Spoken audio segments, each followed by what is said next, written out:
안녕하세요. 배터리 트렌드를 읽어주는 남자 베트남입니다. 오늘은 2023년 2월 12일 일요일이고요. 어제 영상을 올려드렸는데 다음 주도 바쁠 것 같아서 짬이 날 때 영상을 하나 더 찍고 있습니다. 오늘은 그 UAM 업체 중 하나인 그 아처 에비에이션을 좀 탐방해 볼 예정이고요.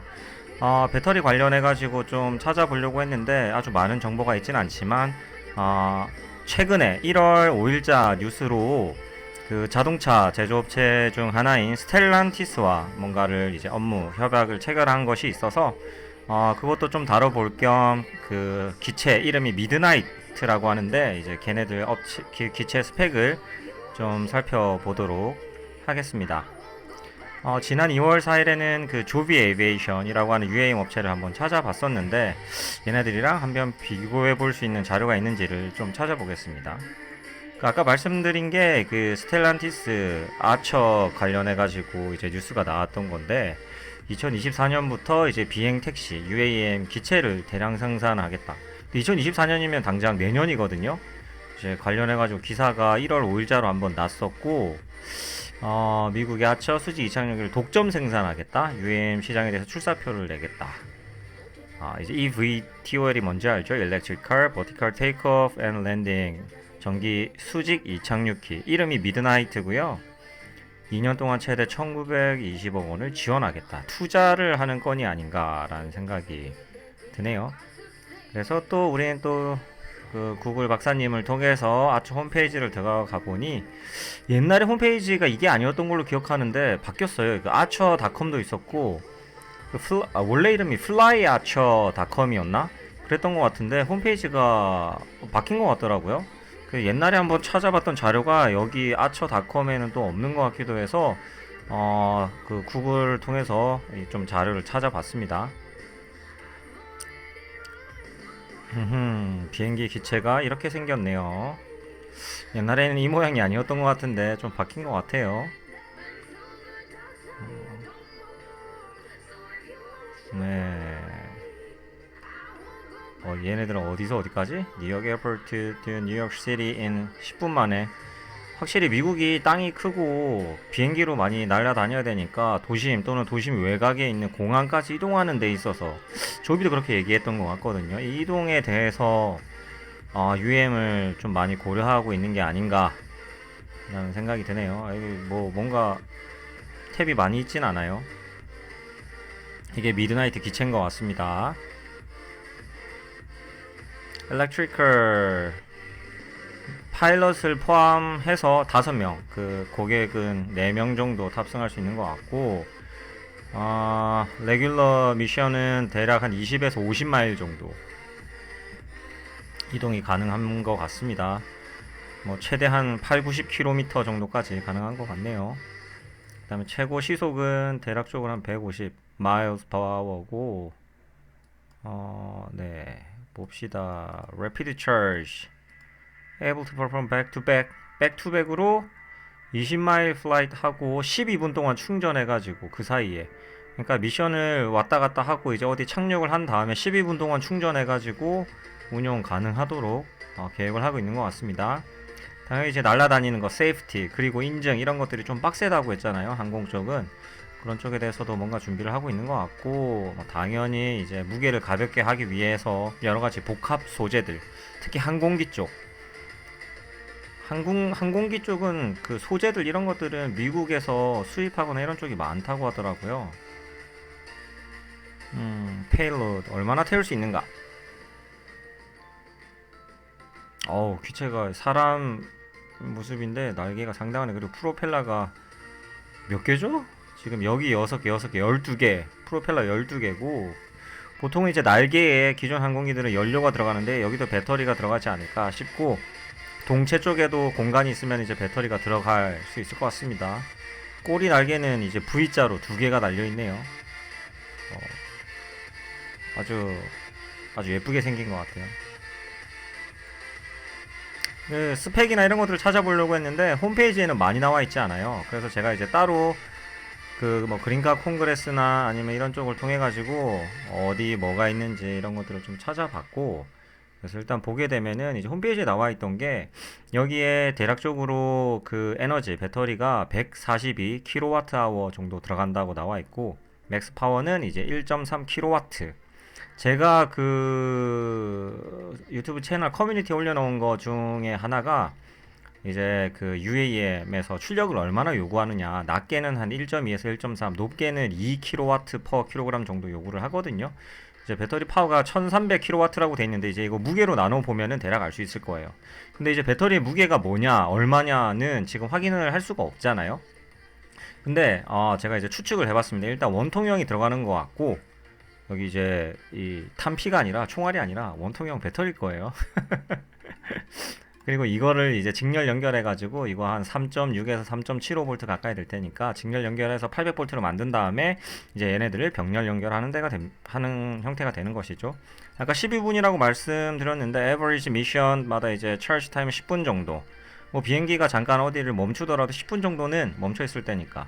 그러면 그 상태에서 GPS 그 위성 항법 그거 아니고 ground power supply라고 해가지고 이제 그 착륙해 있는 동안은 이제 바닥에서 전기를 충전을 받습니다. 그래서 ground power supply를 통해서 10분 동안 충전하면은 그 다음 미션을 수행할 수 있는 또는 그 이상의 양을 충전할 수 있을 것 같고, 그리고 기사가 나왔던 것 중에 하나가 아처가 몰리셀이라고 하는 이제 배터리 업체를 선택을 해서 이제 배터리를 공급받겠다라고 했더라고요.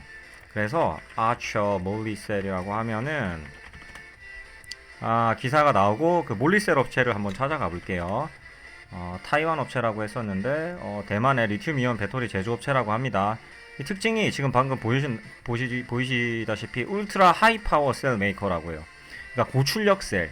그 이 VTOL이라고 하는 데는 UAM에는 상당히 고출력 요구가 됩니다. 아까 보셨던 1300kW, 이제 이거를 무게로 나눠봐야겠지만 상당히 고출력을 요구할 것으로 보이고 몰리셀이 이런 거에 조금 특화되어 있는 것 같습니다. 그래서 이제 프로덕트에 가보면은 이제 울트라 하이 파워 셀 라인업이 있어요. 여러 가지 종류가 있는데 이제 우리 이거 보면 알죠? 18650이 뭐고 11700이 뭐고. 근데 지금 이렇게 적혀 있는 숫자들은 전부 다 원통형 실린드리칼에 대한 거고, 일단 고출력에는 그 파우치 형태나 각형이나 이런 건 없는 것 같습니다. 그러면 잠시만요.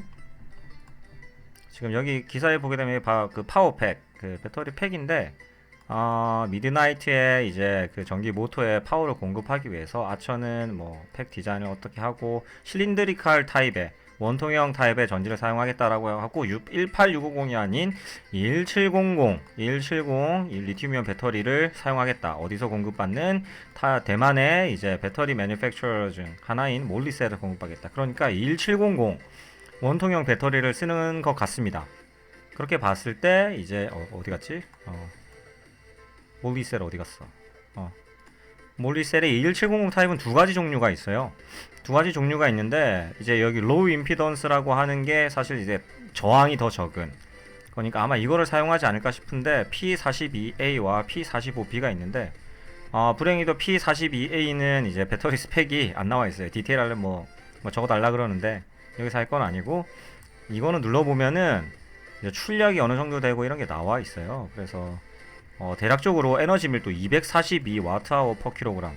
근데 이거 고출력 셀이라고 했잖아요. 고출력 배터리인데도 무게당 에너지 밀도가 240 정도면 상당히 높은 거라고 할 수 있어요. 우리 그 원통형 그 예전에 동영상에서 한번 계산했었잖아요.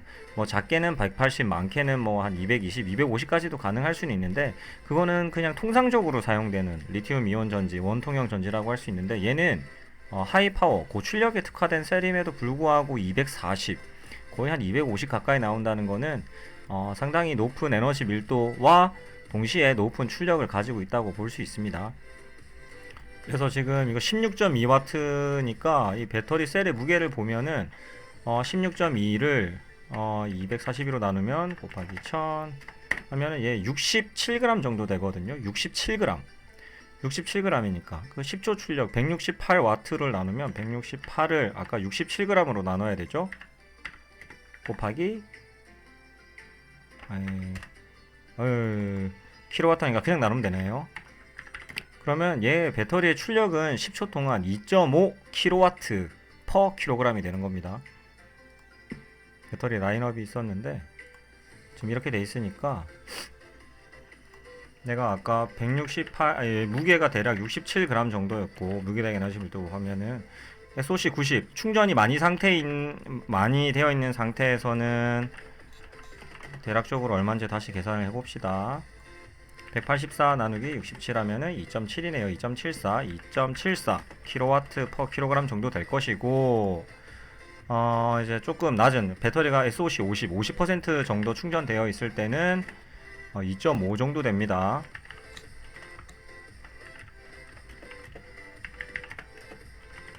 그러니까 상당한 출력을 가지고 있다라고 볼 수 있을 것 같고, 만약에 이 배터리를 쓴다 라고 하면은 아까 그 아처에서 143 kWh 정도를 사용한다 그랬어요. 그러니까 143 kWh를 뭘로 나누냐? 이 배터리 하나가 16.2 Wh니까 몇 개가 들어갈까요? 보면은 143 곱하기 1000 나누기 16.2 하면 대략 배터리가 8827개 들어갑니다. 엄청 들어가네요. 그러면 얘 무게가 얼마죠? 8827 곱하기 67g 나누기 1000 591kg 591kg 정도 필요한 거예요. 그러니까 여기 배터리 팩 말고 배터리 셀 무게만 597kg이 들어가고, 아까 1300Wh의 출력을 요구한다 그랬었죠? 그럼 얘를 500 배터리 무게로 나눠 봅시다. 그러면은 얘가 요구하는 출력이 얼마냐? 1300 나누기 591 하면은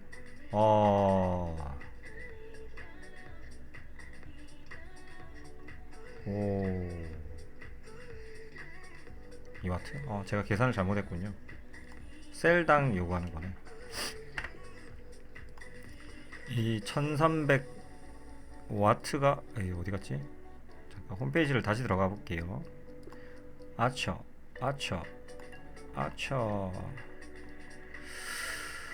봅시다. 미드나이트가 왜 얘기가 안 나와 있지?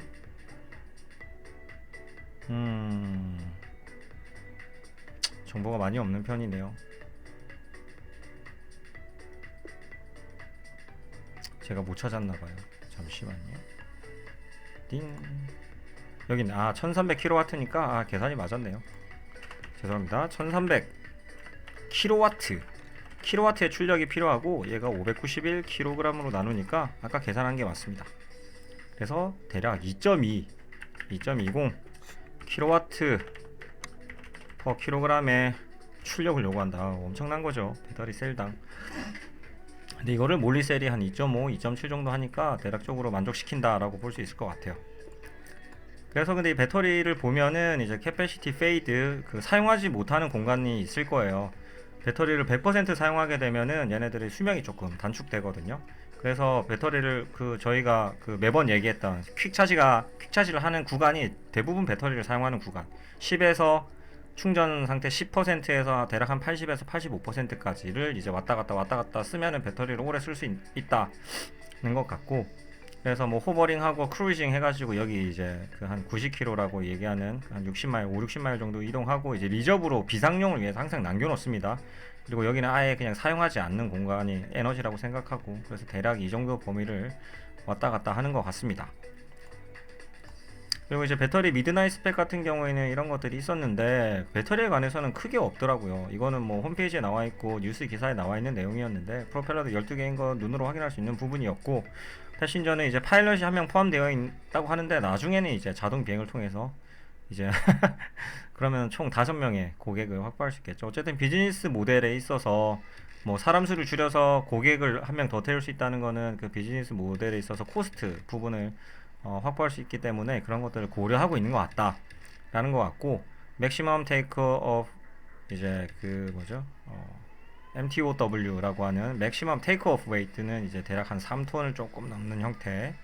아까 페이로드가 456kg 정도를 태울 수 있다고 했는데 이제 배터리가 이만큼이잖아요. 에너지 밀도가 240 와트 퍼 kg이니까 우리 차세대 전지라고 얘기하는 것들이 대략 한 400와트 퍼 kg이라고 한다면은 상당히 많은 부분을 줄일 수 있습니다. 그러니까 얘가 지금 242 나누기 400 하면은 60%니까 그 무게를 대략 한 40% 줄일 수 있는 거예요. 대략 한 200g, 200kg 정도를 줄일 수 있으니까 대단한 거죠. 사람을 몇 명 더 태울 수 있고, 아니면 그만큼 배터리를 더 많이 넣을 수도 있고.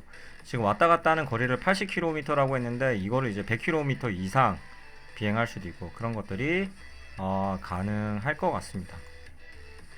지금까지 좀 아처 에비에이션에 좀 찾아봤는데, 미드나이트에 대해서는 조금 더 이슈가 나오지 않을까?